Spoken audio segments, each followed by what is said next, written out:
Hey guys, so just a little X5 update for you. We ended up pulling apart the car, the whole cooling system. We've been flushing out the radiator, lots of oil in here, so we're hoping we got all of it. So we're gonna do our first flush of trans fluid and coolant. Probably gonna do that a handful of times, just to make sure we get all that oil out and whatnot. So yeah, we're just putting everything back together to start the flushes.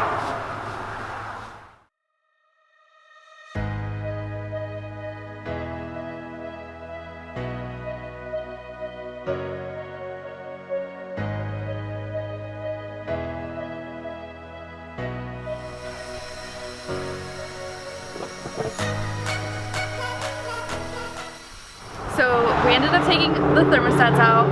As you can see, that's what we have in there. Nasty. Also, we ended up finding a lot of gasket maker, which it just is a little much. A lot of much. It's pretty much on all of the hoses, so we're gonna have to be replacing all of those, which is quite the pain, but I'd rather have it done right. But yeah, we're also replacing all of the thermostats because that. So that's what we've been getting out of the radiator as well, and the transmission, just this nastiness.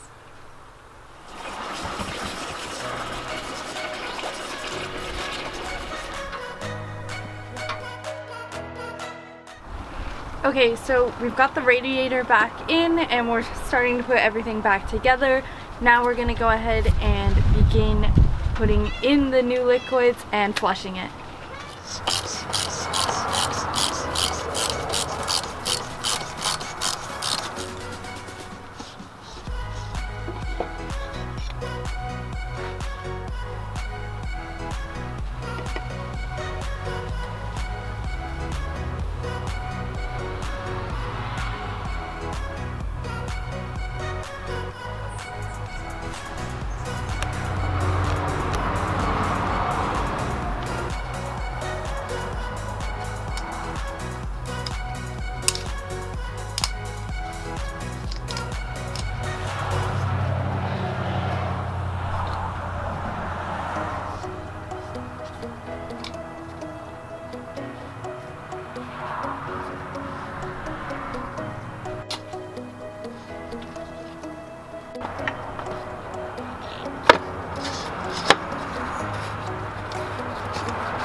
Okay, so now we've finished putting all of the fluids in, including trans fluid, and we're gonna give it our first test drive.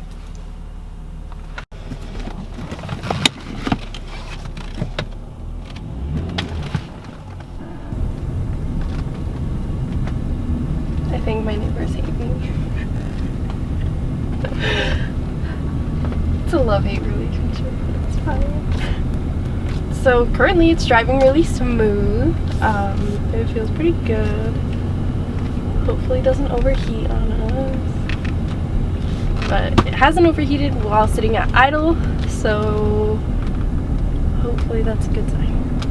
But yeah, it's very smooth. So we know our speedo isn't working 100%. It is not reading our speed correctly. We also have a brake light and an ABS light and the traction controller light, which are probably all related, but we do know the car needs at least brake pads, if not rotors. So hopefully that'll solve at least one of those issues, but we'll have to see. Okay guys, so that is all for this video on the X5. We found a couple new issues to work on, but that'll be for next video. So I will see you next time.